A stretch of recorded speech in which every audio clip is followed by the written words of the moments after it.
welcome in everybody. RF Your Refugees podcast. Ted here, John here. We are back after a long snooze, a long hiatus as I mute my phone. Lovely stuff to hear phones going off while you're recording. Little rusty. We got the studio. Just Riverside was like, nope, we're just going to completely update the studio. So we were trying to get our bearings on all of that. So there might be some little glitches, but hey, it's the World Cup. Only the sickos, I think, are really risky. I was wondering if I could stop. It's like a 10-second clap. You can stop it, so that's good to know. That's good to know. Good to know. Troubleshooting live on air, right. like the professionals that we are. John, how do you, my friend? How is the break? The last 3 weeks, however long it's been. It's been good. It's been good. I was just telling you before we hit record. And by the way, I think we had talked about this as soon as we get into the room, we're going to start letting Patreons hear what nonsense we're talking about before the show as like the only live stream because the other one, whatever.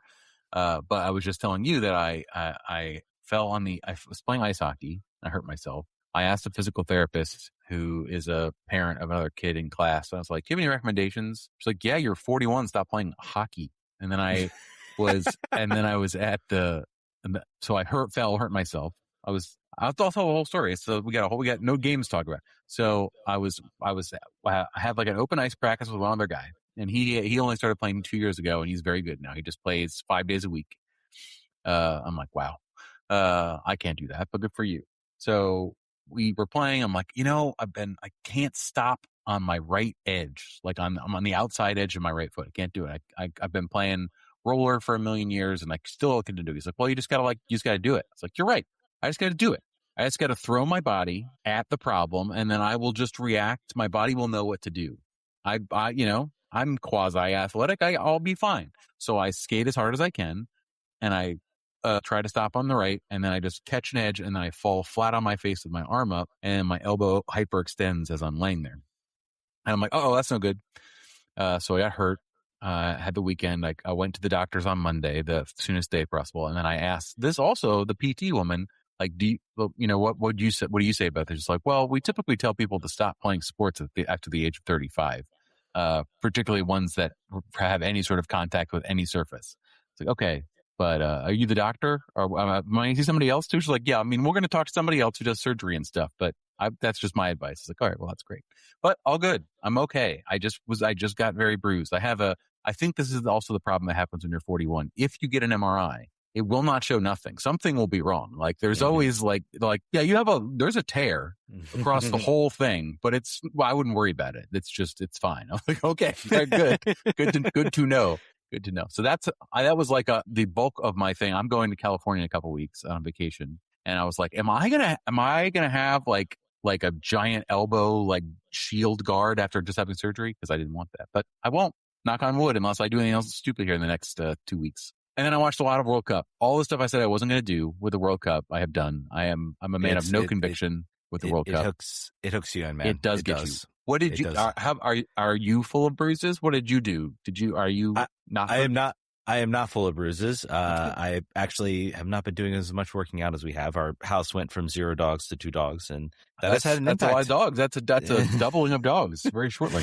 Doubling of dogs. So very short time period, all younger puppies. One of whom is a little tripod. I remember that one. That one I knew about. Yes. And then my wife we saw another dog, and my wife really wanted to get back into the terrier. That's what our previous dog was. And so we got that. And then it's just been, but wrapping up the referee season, that's slowing down. Only had one game this Saturday. And then, I got some, the usual like summer league type adult stuff. This is why you referee, man. If you want to stay around the game that you love, that's why you referee. Because then you're not involved in all the idiot contact.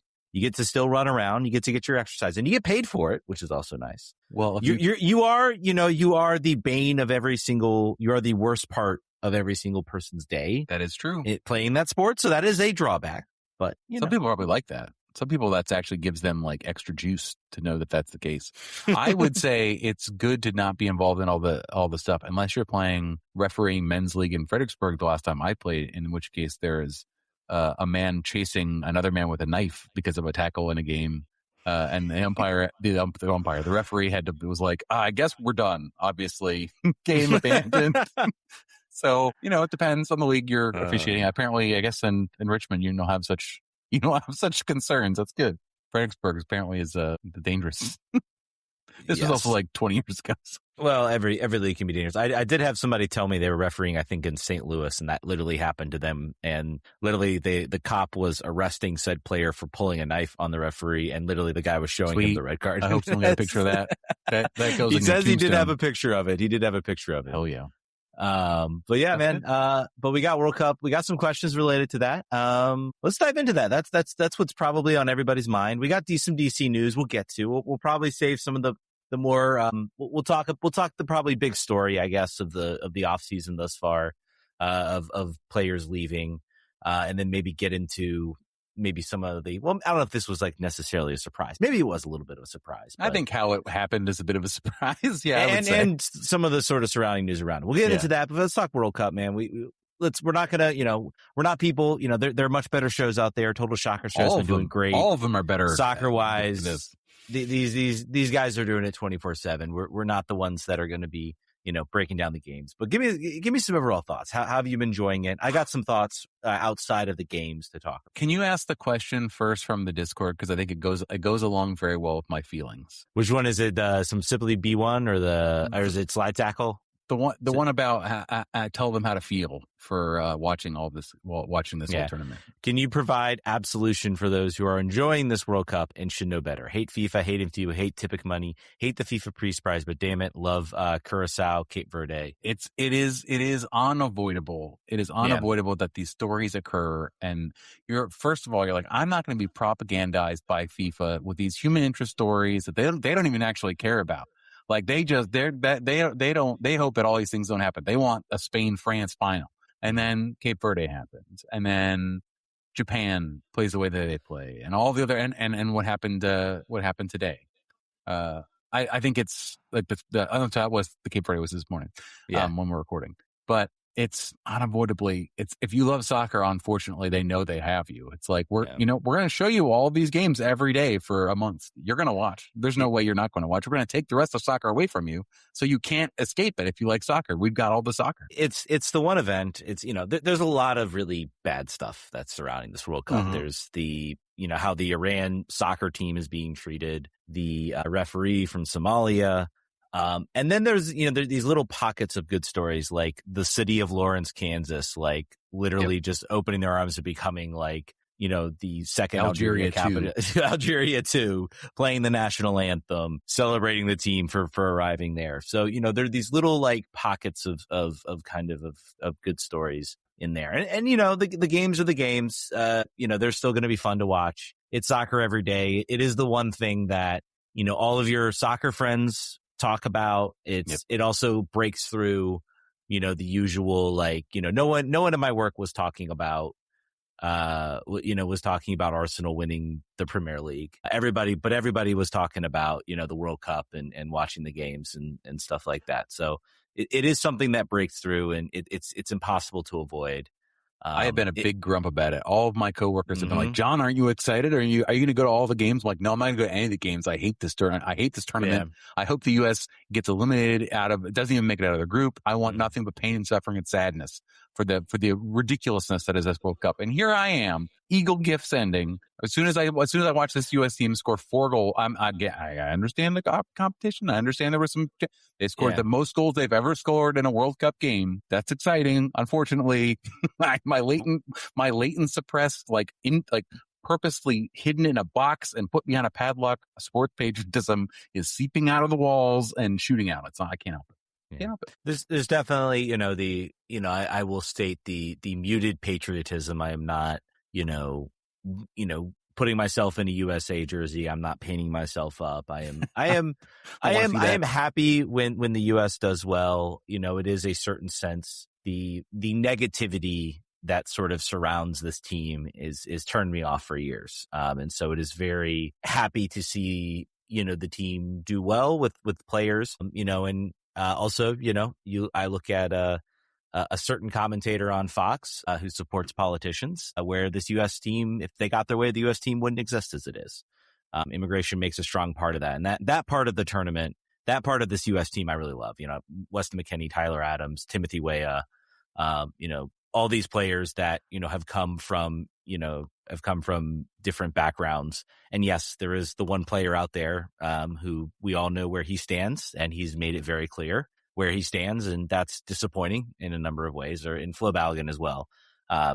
Just all those players are players that I personally root for and want to do well. So I've learned to just kind of set it to the side. I'm not as crazy as I was, but you get sucked in. You get sucked into the games and everything like that. I will state, man, Fox's coverage is atrocious, and I feel like it's gotten to the point now where we're 3 years in. It's like everybody's just kind of accepted that it's bad. It's really bad. When you not only have the opening ceremony, which has Shakira, by the way, which I think a lot of people, even in the U.S., would be interested in seeing, you completely bypass that. Like, I was watching, I was like, where's this open? I almost missed it. I was like, they got to show it, right? And then I immediately found, Telemundo, and of course they were showing it. But, just so awful. They had an interview between Zlatan and Tom Brady, and like that's the type of coverage. But really, what really annoys me, right there. What really annoys me right now is just how much Fox just feels like they have to just, like, to get the max amount of ratings, they just have to play down, like, they have to play down to the lowest common denominator. And that's what these moves kind of feel like. And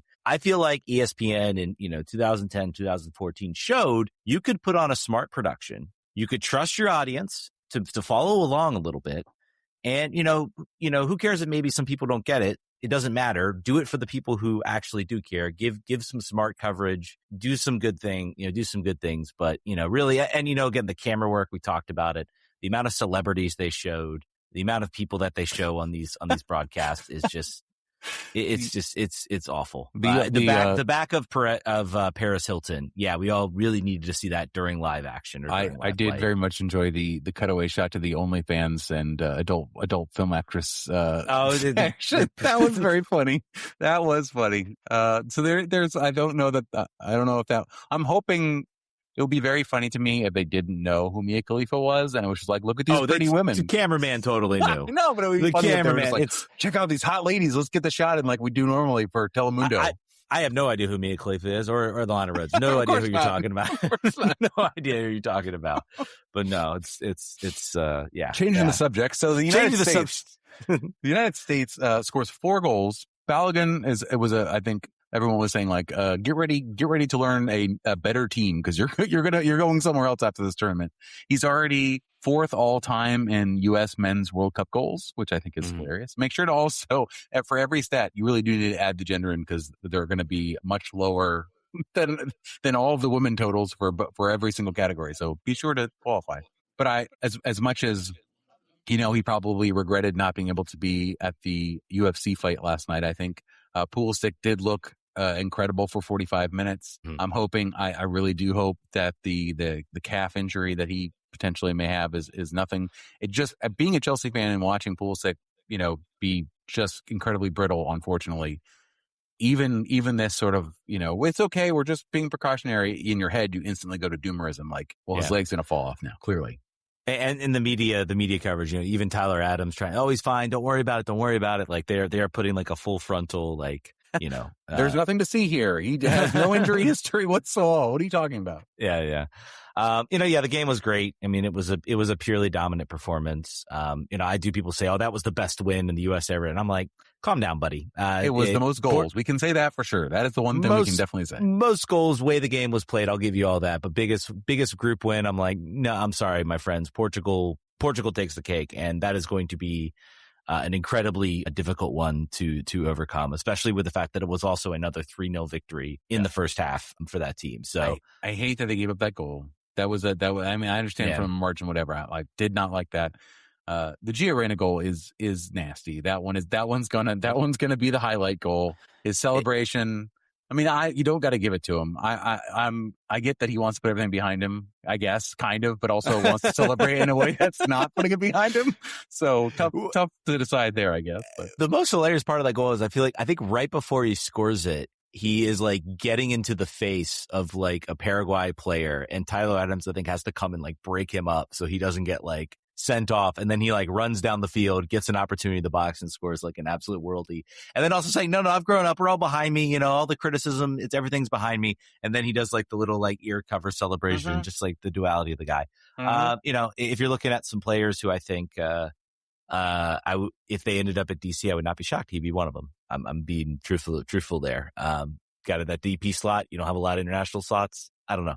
Might be worth to roll the dice on him, especially when you are a team in desperate need of chance creation. I think there's a chance if he stays healthy, he could be pretty good. There's obviously a lot of the baggage, but him and Caden Clark could have the weight of the American Wunderkind party in DC United. Yeah. We gotta. Do we want to go? We done with World Cup? I will say, I think the one thing. I think everybody's been talking about the 48 team stuff. Sometimes stuff can be for money, but I think it can be for a good reason. I think I've started to come around to the idea that, giving other nations opportunities in this World Cup, even if they come and they get, blown out. Each of these teams that were supposedly the teams that were going to be, dog walked, like Curaçao and Cape Verde, Cape Verde, best stories you can have right now. Yeah. Had the moments, having Haiti in the World Cup, with all their, I'm someone I've come around to the idea that, these are teams that would never get an opportunity if it was 32. And expanding that out is a good thing. And you still have teams that, screwed up, like Italy missing out for the third time. I was going to say, but I think it's better to have a Cape Verde than it is to have an Italy. If you're gonna like expand the field, there should be like a gap of like almost made it like, you don't get to go. You should have just been better. You had all the resources. You've got no excuses. Now below you, we're gonna add in this third tier just to make the party exciting. And it's worked so far. Clearly, the good times will not last forever. Mm-hmm. Enjoy the good vibes until the next game. I think I would say the other thing about the good thing about the size increasing of the field is that the game inventory increases and you're able to have all of these games early on every single day. It's great. It's like you can really lose yourself for a couple of weeks in this until we go to the knockouts. And I think it was a good thing. Obviously, the increase, it's one extra game. You're talking about a team that's to make it to the final. Yes, there's a lot about.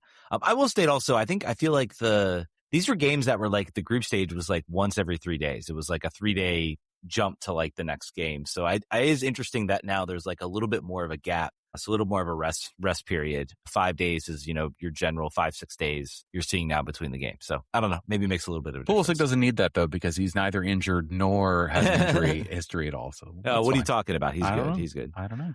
All right. Do you want to talk Spirit or do you want to go right to DC United? Let's talk Spirit and then we'll talk DC. Yeah. So I was at the last home game and I wrote about it on Blue Sky, but I think that I kind of just want to talk about my impressions, and it's been a while since I've been to a Spirit game. I haven't covered a Spirit game.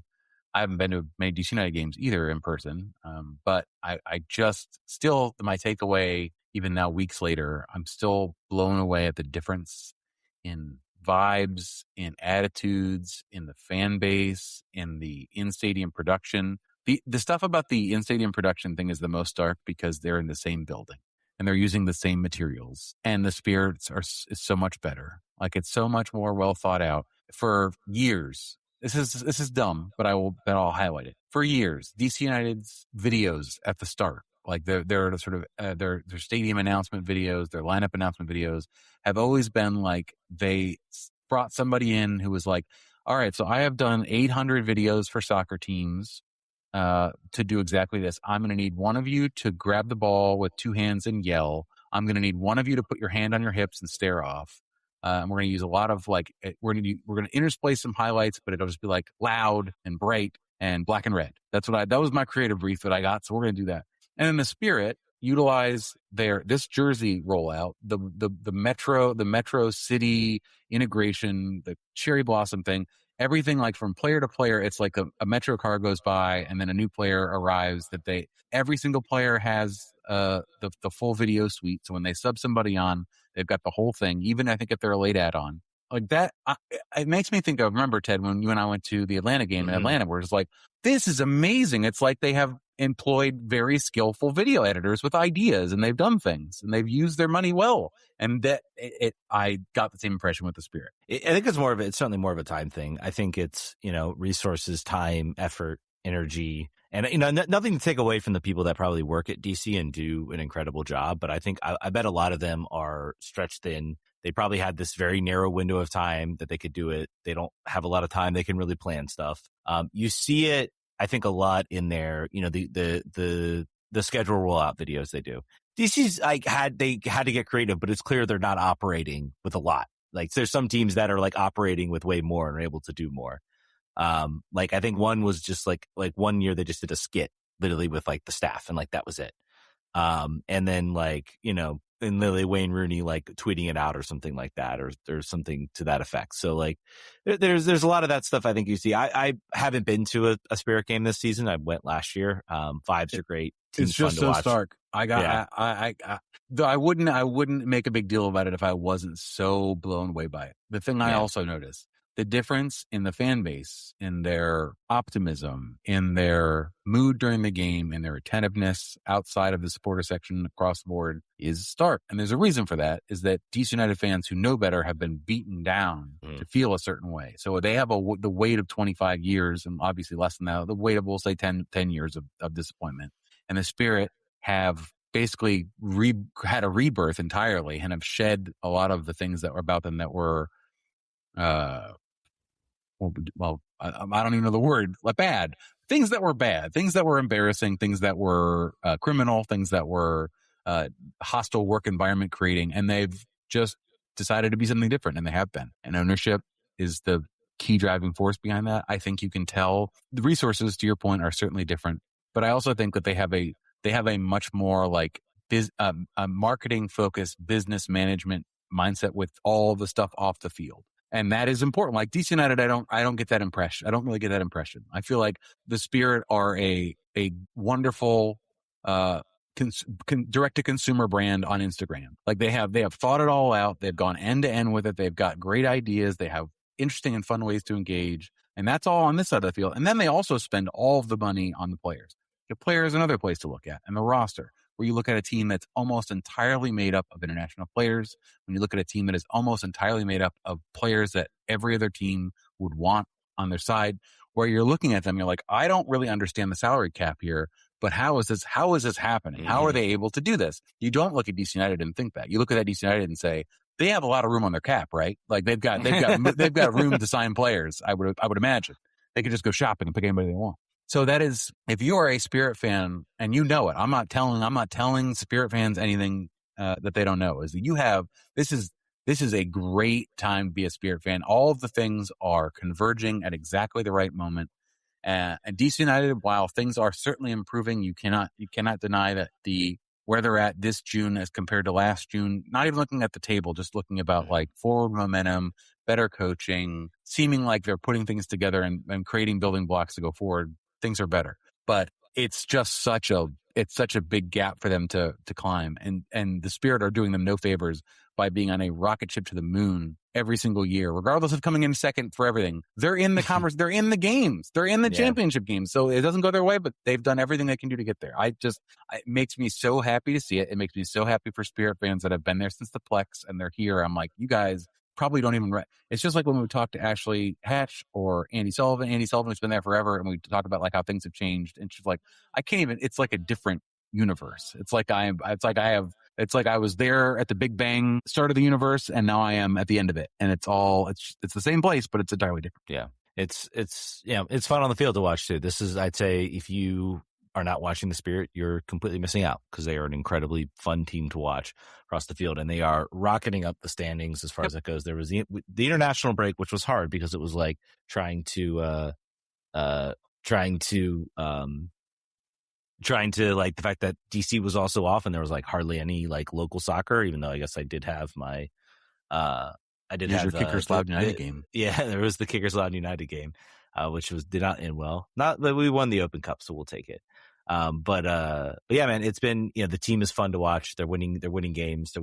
They're putting forward efforts. They are, I think right now they are currently fourth in the standings. They will probably rock it up. I believe they have at least 1 or 2 games in hand on most of all their teams. So they will not stay fourth for long. I think they will find them right up there, probably top of the table. They have a path to be top of the table, and they're good enough, deep enough, just like the wealth of resources they can bring off the roster. Gift Monday was like the leading scorer last year, and now she's very much like an impact player off the bench. Yep. Yeah. So I think I don't want them to finish first. I want them to finish whatever the lowest position that they can still get more home field advantage at least, or like I don't want them to this year. It's written in the stars, my friend. If they're ever going to do it, this is going to be the year. But I don't want them to have a break. I don't want to buy. I just want them to play at home and just keep on going because it's Anyway, if you're whatever reason, and we have some DC United fans that are like this that just aren't interested. Like, put your head in the sand at your own peril. Like you have like an amazing natural resource in your backyard that you are ignoring for some reason. So it's like not going to the Smithsonian. It's right there. It's free. It's the best museum in the world. You have one of the best women's soccer teams in the world, and it's right here, and it's in the same stadium you go to all the time. The end. Yeah. All right. Now let's drop down a little bit into the mud to talk about some of the bad. Let's We're into the middle of the misery index, right? Like we're at the top. Now we're maybe in the middle.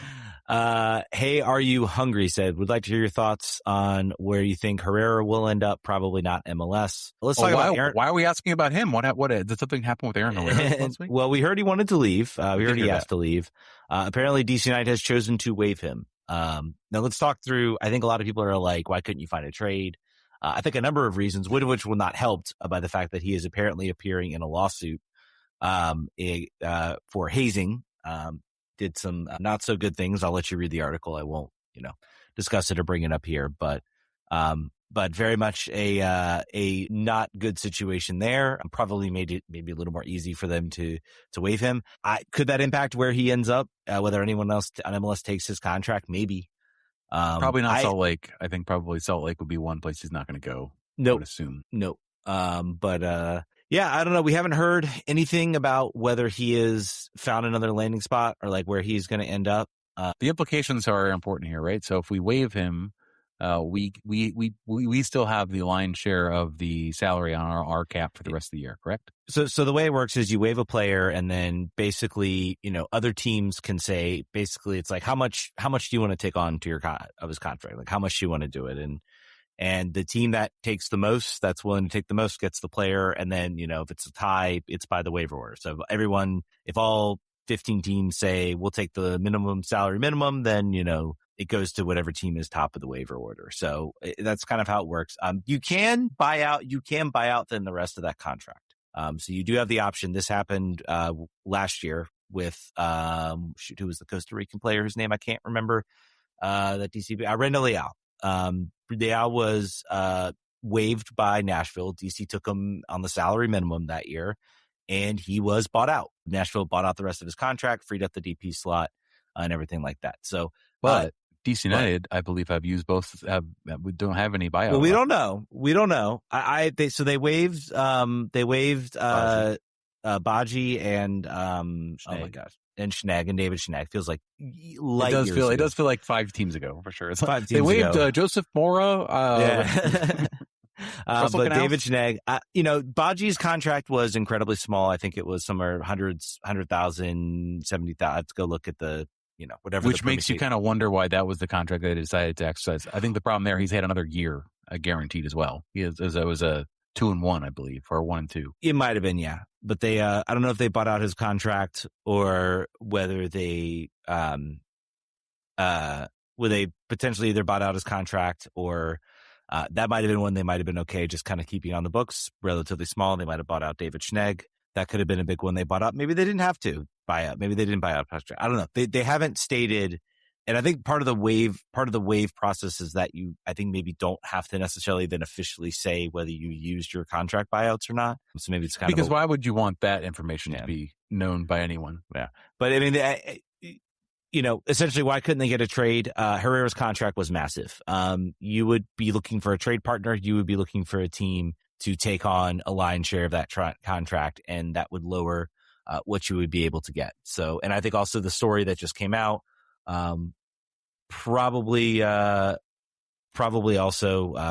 contributed to the factor as well as maybe not a lot of teams interesting. We'll see. I think I've been reading kind of the Spanish, some of the Spanish media refer to it as a contract termination or a contract buyout. So be curious to see. It will be interesting. I think that the timing could not have been any worse from a player value perspective to have maybe this happened 3 weeks after Rene's like, this player wants out and I'm not going to play him anymore. So we want to move him on. I'm like, well, what if we made him even less attractive or desirable for other people to take on? I genuinely think that like this would have been. I kind of think a lot of that stuff that people talk about the public, like the public acknowledgement, I think is kind of a little bit overblown. I just feel like everybody talks. The agent's probably talking to other teams. Other teams are inquiring. I'm sure it is. I'm sure in some situations it is, but I think it maybe became pretty clear that maybe he didn't want to come here. Maybe he went publicly to the team and talked about it. And, they were like, yeah, we're looking to rebuild, so we'll see. I don't know if they use the contract buyout. I'd be curious to ask him if we ever get the chance or ever get the opportunity, but that's the thing there. The big question is where, hopefully that frees up, if DC did use their buyout, that frees up like almost $1 million in salary space. So that would be nice. But yeah, I don't know, like it's kind of a shame. This is a player, like I think we all thought would be kind of a bedrock of this team for a while now. And It's kind of sad that it's kind of ended like this, but it's sad like a lot of other. And like I think you can bet well that wherever he does land, he is going to play. He's going to play well. He's still a good player. He's still when in the position that he is most strong in a system that values that and focuses on that, he'll do well. There's no doubt about that. So he's a player. We sort of track the ex-DC United players. Like he'll be one that's going to go. I don't know if it's going to be MLS right now. I know he may have to go somewhere else in the meantime to rebuild some of that value. Maybe not. So now this team, we already needed right back. We probably wanted right back depth anyway. Now we need it more urgently than we did before. And there is a certain free agent who has, well, I guess he's a left back, but that might help you get some depth. I don't know.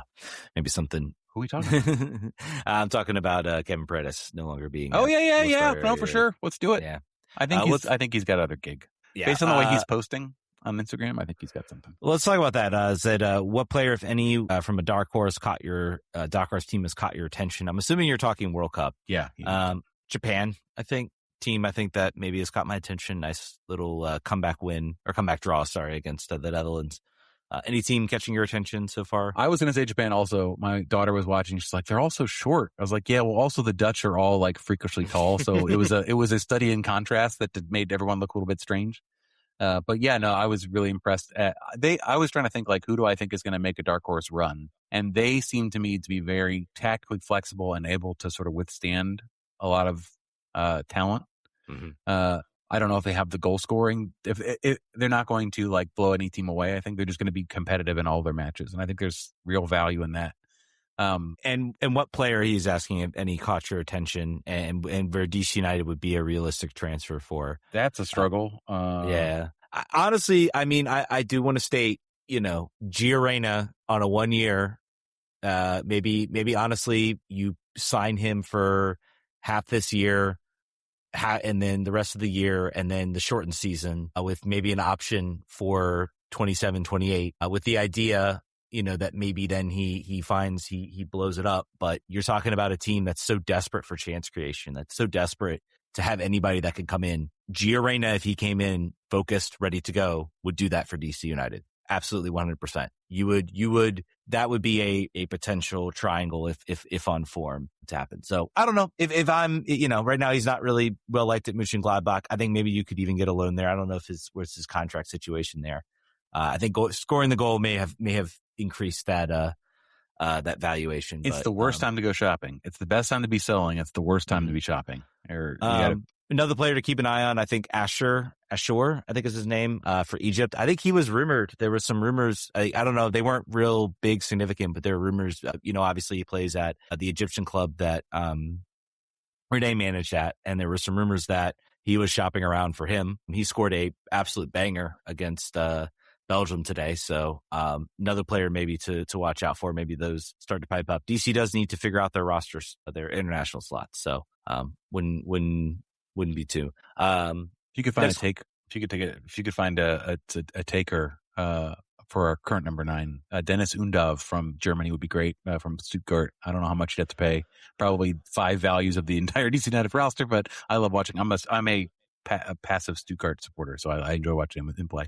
And he got his 1 of 7 goals there in the opener.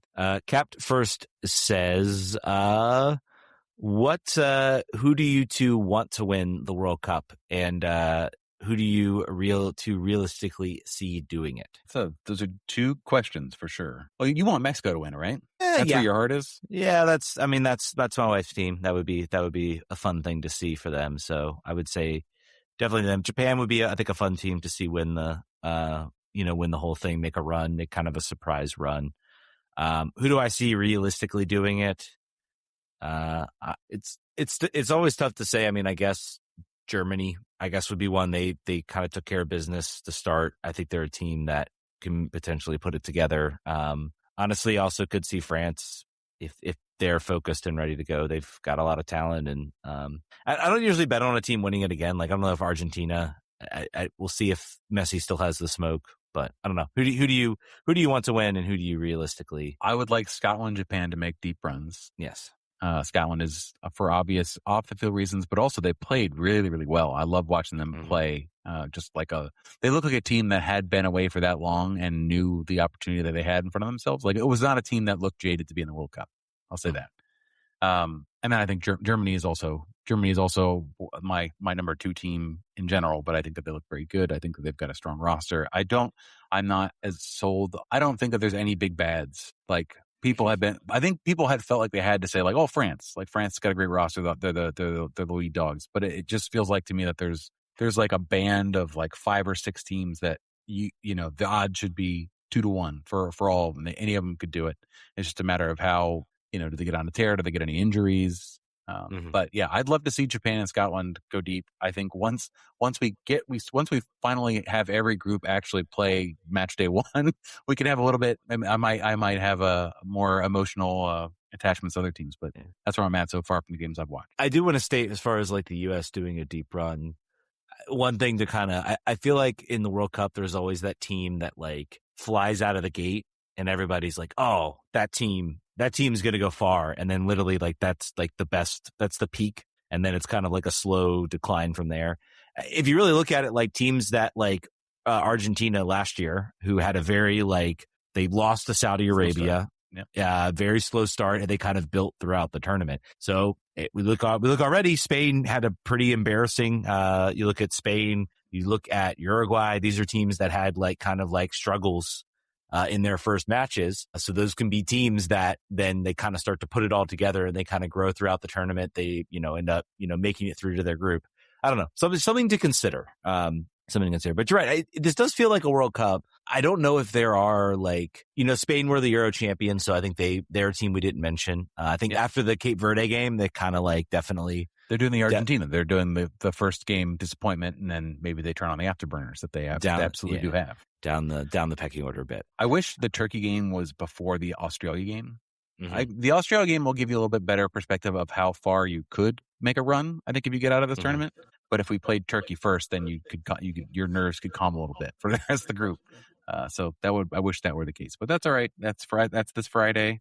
That's a week between games. So what do you feel about the timing, about the the time windows for this World Cup? I mean, I dig it. I understand, it's hard to fit, you can't fit all these games into like after work hours. So, I mean, I'm going to have to figure out, 3 p.m. on a Friday. What am I going to do? Somehow we're managing to see most of these games. Thank God for remote work coming at this time. Certainly better than I remember. Maybe not last World Cup, but the one before, like watching on my phone in the cubicle. I was like, this is not living. I'm doing this, but this is not living. I don't enjoy this. But yeah, I like it. I don't like the 10 p.m. start on the game against Turkey in 2 weeks. Yeah. Not a fan of that. But that's just because I'm old. But I don't want that. 10 o'clock start is, East Coast time zone superiority here. You're really hosing people. Where is that game? Is that going to be in Vancouver? Where are they playing? It is Seattle, I think. It's LA. Is it LA again? Australia is Seattle and Turkey is LA. Yeah, back to LA. So kind of a weird, like they just like really just did not want that team to move. That might be a benefit to them, whether the team's having to travel throughout the country and then deal with immigration here in the U.S. So, but yeah, definitely, again, enjoy the tournaments. Yeah, we know all that. We know everything. It's the nature around it. I was kind of actually glad the whole like DC Washington like UFC fight was there, because then I knew, I was like, okay, Trump is not going to weigh in. That's my biggest fear, is like, because the something that's so annoying. I don't care whether you like him or not. You have to be annoyed the way he just like inserts himself. He's a What's the thing from in the shadows, the energy vampire? Mm-hmm. He's like a good vibes vampire. Like he can't help but go to whatever he sees. Like the Knicks are a great example. He sees like this wonderfully organic, like communitarian thing. He's like, I'm gonna go to that and I'm going to ruin it. I'm gonna make this bad. Like that. So yeah, he's gonna call. He's gonna, if they get out of this group, there's gonna be a phone call. It's gonna happen. But let's ignore it as long as possible. If you want to have more UFC fights, full of things there, just to keep his focus on that, that's fine with me. I do want to say, like you mentioned it, like all the human interest stuff at the beginning, and like how people are going to Walmarts and being like, "Oh my God, this is the biggest gas station in the world." And many people have already talked about this. Is that it feels so good because you forget that Americans really do want to be loved as like people. Like they don't, they like, there's this whole like, the rest of the world's dumb. What the hell is a kilometer? Like all this stuff. That is all part, that's baked in. That's also part of it. But we also want everyone to love us, and we think that they should. And we are generally, if you take out like tribalism, if you take out politics, and if you just put a person in front of a person, like they do want to tailgate. They do want to give you a beer. They do want to talk to you. They may not care about your culture and where you're from and like want to like learn from you, but they want you to have a good time because they want to be liked. And it's just nice because we have all been in this doom zone for a long time now, but particularly as it pertains to like our position in the world and how we treat other countries. And none of that is us. Like that's just emanating from our country like laser beams. So to get an opportunity to like one-on-one interface culturally with other countries is really nice. It's just nice to that. Like you can be like, all right, well, when we disintermediate the politics and the leaders who are dead set on making this horrible, we can vibe. We can still be the place that people want to come to. And that's nice. That's just a good feeling because you don't get that anymore. There have been people that have talked about how they've had interactions with Americans and people being genuinely nice and accepting. It's just, yes, our country is currently run by some very, very evil people, some very bad people, who are doing a lot of really, really awful, terrible, terrible things around this country. But there are still people that represents the people that they were elected by represent a quarter of the country who actually voted for them. Like, just think about that. And like 75% of this country did not vote for what we have right here. So that is a very big, a very large gap there. So, all right. I think with that, we're going to close out the free edition of the show. If you wonder hey, there was a bunch of other stuff that happened with DC. Well, we're going to talk about it on the Patreon show because that's for the sickos. And I think it's not a lot of big news, but I think some interesting things to discuss relating to the team. So if you're on the Patreon show, stick around. Again, $5 level gets you access to that extra content. So if you listen on the free edition, thank you again. Still, thank you so much for your support. We'll try to come back next week. We want to try to keep to that two show month, but we'll keep you posted. So thank you guys. Talk to you later. Almost.